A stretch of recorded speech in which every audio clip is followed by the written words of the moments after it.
পৃথিবীর ইতিহাসে এমন কিছু সভ্যতা আছে যা শুধু সময়ের গণ্ডি পেরিয়ে যায়নি, বরং আজও আমাদের কল্পনা আর বিস্ময়ের জগতে বেঁচে আছে। আর সেই সভ্যতাগুলোর মধ্যে সম্ভবত সবচেয়ে রহস্যময় আর আকর্ষণীয় হল প্রাচীন মিশর। প্রশ্নটা হলো, হাজার হাজার বছর আগে হারিয়ে যাওয়া একটা সভ্যতা কিভাবে আজও আমাদের এতটা ফ্যাসিনেট করে। চলুন এই আলোচনাতে আমরা এই প্রশ্নটারই উত্তর খোঁজার চেষ্টা করব। আসলে প্রাচীন মিশর বললেই তো আমাদের সবার মাথায় কিছু অসাধারণ ছবি ভেসে ওঠে, তাই না? যেমন ধরুন সেই বিশাল পিরামিডগুলো, যার সময়কেও যেন হার মানিয়ে দাঁড়িয়ে আছে।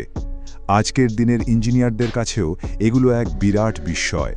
কিংবা ধরুন ফেরাওদের কথা, সোনায় মোড়া প্রায় ঐশ্বরিক ক্ষমতার অধিকারী সেই সব শাসকেরা। তারা নিজেদের শুধু রাজা ভাবতেন না, ভাবতেন পৃথিবীতে জীবন্ত দেবতা। আর তাদের সেই রহস্যময় লিখন পদ্ধতি, মানে হাইরোগ্লিফস, যা তাদের ইতিহাস, ধর্ম আর দৈনন্দিন জীবনের সব গোপন কথা হাজার হাজার বছর ধরে নিজের মধ্যে লুকিয়ে রেখেছে। আর হ্যাঁ, অবশ্যই মামি, তাদের সেই বিখ্যাত প্রথা যা মৃত্যু আর পরকাল নিয়ে তাদের গভীর বিশ্বাসটাকে তুলে ধরে। আজকের আধুনিক বিজ্ঞানও কিন্তু এটা দেখে অবাক হয়ে যায়। কিন্তু এই যে এত বিশাল এক সভ্যতা, এর পুরো গল্পটা শুরু হয়েছিল কিন্তু একটা মাত্র উৎস থেকে, সেটা হলো নীল নদ। ব্যাপারটা কিন্তু আসলেই খুব মজার, তাই না? নীল নদ মিশরীয়দের কাছে শুধু একটা নদী ছিল না, ছিল একদম লাইফলাইন। মানে প্রতি বছর যে বন্যাটা হতো, সেটা কিন্তু কোনো ধ্বংস ডেকে আনত না, বরং সৃষ্টি করত। ভাবুন তো, মরুভূমির মাঝখানে একটা নদী, আর সেই নদী প্রতি বছর একটা উর্বর কালো মাটির আস্তরণ ফেলে যাচ্ছে। আর ঠিক এ কারণে মিশর হয়ে উঠেছিল এক বিশাল শস্য ভাণ্ডার।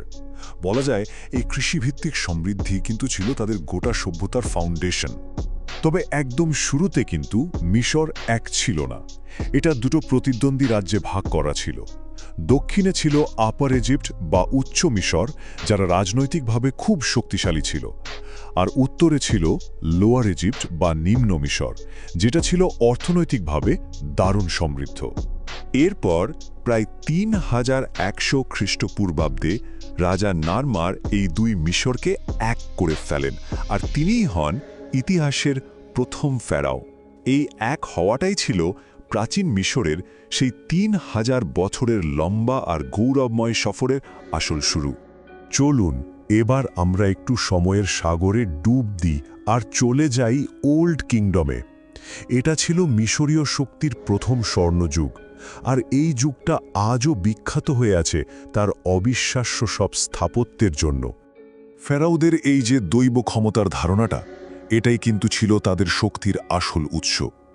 তারা নিজেদেরকে পৃথিবীতে ঈশ্বরের প্রতিনিধি মনে করতেন, আর এই বিশ্বাসটাই তাদের হাতে তুলে দিয়েছিল বিশাল সম্পদ আর লক্ষ লক্ষ মানুষের উপর একছত্র ক্ষমতা। আর এই ক্ষমতাকে কাজে লাগিয়েই তারা সব অসম্ভবকে সম্ভব করে তুলেছিল।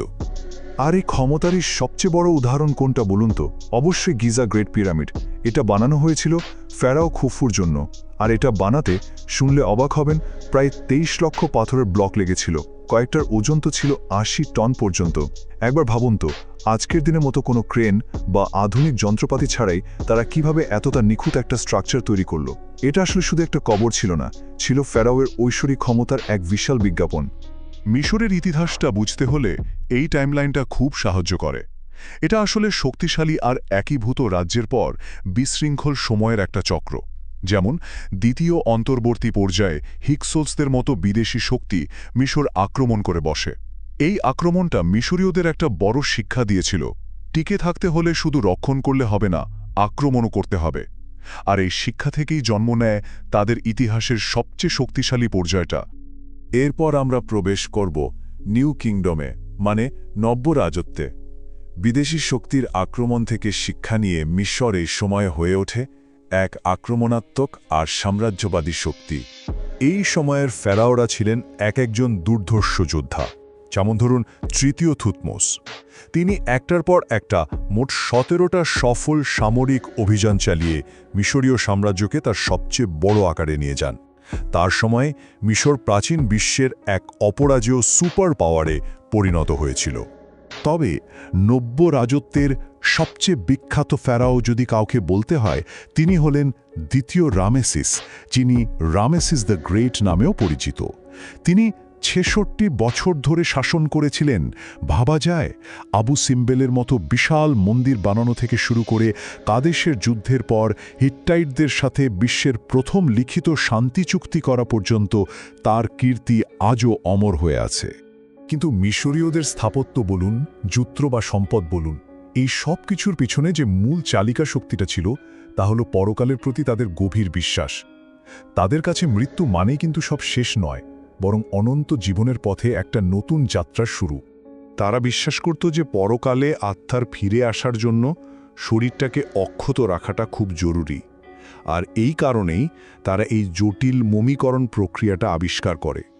নীল নদের তীরে পাওয়া যেত এক বিশেষ প্রাকৃতিক লবণ, নেট্রন। সেটা ব্যবহার করে তারা প্রায় ৭০ দিনের মধ্যে শরীরকে সংরক্ষণ করত। এর প্রত্যেকটা ধাপ ছিল অত্যন্ত সতর্কতার সাথে করা একটা পবিত্র কাজ। এরপর আত্মা পৌঁছাত চূড়ান্ত বিচারের জায়গায়। সেখানে তাদের হৃদয়কে সত্যের পালকের সাথে ওজন করা হতো। জীবনে করা ভালো কাজই ঠিক করে দিত তাদের অনন্ত ভাগ্য। এই যে নৈতিকতার গভীর বোধ, এটাই ছিল তাদের সমাজের একেবারে মূল ভিত্তি। কিন্তু কোনো সাম্রাজ্যই তো আর চিরস্থায়ী নয়, তাই না? ভেতরের দুর্বলতা আর একের পর এক বিদেশি শক্তির আক্রমণে মিশরের ৩,০০০ বছরের গৌরবময় শাসনেরও দীর্ঘ আর ধীর গতির পতন শুরু হয়। প্রথমে এলো নুবিয়ানরা, তারপর আসিরিয়ান, পার্শিক আর গ্রিকরা। একে একে সবাই মিশর দখল করে নিল। প্রত্যেকটা আক্রমণ মিশরের সার্বভৌমত্বকে একটু একটু করে ক্ষয় করে দিচ্ছিল, যতক্ষণ না ইতিহাসের মঞ্চে শেষ আঘাতটা এলো রোমানদের হাত ধরে। আর ঠিক এই শেষ সময়েই ইতিহাসের মঞ্চে এলেন ক্লিওপেট্রা। আচ্ছা, ক্লিওপেট্রা নামটা শুনলেই আমাদের মাথায় যা আসে, তিনি কিন্তু তার চেয়ে অনেক বেশি কিছু ছিলেন। তিনি শুধু কিংবদন্তির কোনো সুন্দরী ছিলেন না, ছিলেন একজন অসাধারণ কৌশলী আর বুদ্ধিমতীর রাষ্ট্রনেতা। তিনি খুব ভালো করেই বুঝেছিলেন যে রোমের শক্তিকে অগ্রাহ্য করাটা বোকামি। তাই তিনি কি করলেন? তিনি জুলিয়াস সিজার আর মার্ক অ্যান্টনির সাথে জোট বাঁধলেন। তার প্ল্যানটা ছিল রোমের শক্তিকেই মিশরের স্বাধীনতা বাঁচানোর কাজে লাগানো। কি অসাধারণ একটা মরিয়া চেষ্টা, তাই না? কিন্তু রোমের ভেতরের রাজনীতি আর ক্ষমতার লড়াইয়ে তার সব চেষ্টা ব্যর্থ হয়ে যায়। অ্যাক্টিয়ামের যুদ্ধে হেরে যাওয়ার পর তিনি আত্মহত্যা করেন। আর এর সাথে সাথেই মিশর তার স্বাধীনতা হারায় আর রোমান সাম্রাজ্যের একটা প্রদেশে পরিণত হয়। এখানেই ৩,০০০ বছরের এক গৌরবময় ইতিহাসের সমাপ্তি ঘটে। তাহলে একদম শুরুতে আমরা যে প্রশ্নটা করেছিলাম, চলুন সেখানে ফিরে যাই। মিশরীয় সভ্যতা হয়তো রাজনৈতিকভাবে শেষ হয়ে গেছে, কিন্তু এর প্রভাব আজও অমর হয়ে আছে। আমরা যে ৩৬৫ দিনের ক্যালেন্ডার ব্যবহার করি, জ্যামিতির মূল সূত্রগুলো, এমনকি চিকিৎসা বিজ্ঞানের অনেক কিছুই কিন্তু মিশরীয়দের কাছ থেকে পাওয়া। তাদের জ্ঞান আর উদ্ভাবন আজকের আধুনিক সভ্যতার একেবারে বুননে মিশে আছে। তাহলে শেষ পর্যন্ত কি দাঁড়ালো? মিশরীয়রা সবসময় অমরত্ব চেয়েছিল, আর তাদের এই অবিশ্বাস্য উত্তরাধিকার এবং আমাদের কল্পনার ওপর তাদের যে চিরস্থায়ী প্রভাব, সেটার মাধ্যমে হয়তো তারা সেটাই অর্জন করে ফেলেছে। রাজনৈতিকভাবে তাদের পতন হলেও মানুষের স্মৃতিতে আর ইতিহাসে তারা কিন্তু চিরকাল বেঁচে থাকবে।